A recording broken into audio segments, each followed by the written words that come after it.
جناب نبی کریم صلی الله علیه وسلم فرمایي چې کله یو سړی خبره کوي او بیا اخوا دی خو وګوري بیا دا امانت دی. سمانا ان یو سړی بل چاته خبره کوي او خبره کول په وخت باندې اخوا دی خو وګوري نو دې کې دې خبره ته اشاره ده چې ګوره زه تاته دا پټه خبر کوم بل چاته بیان نه کوي.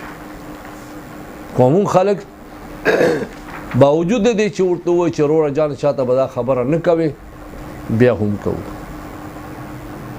د ما عزانو پیغمبر علیه السلام یو ځای فرمایي المجالس بالامانه الا ثلاث مجالس،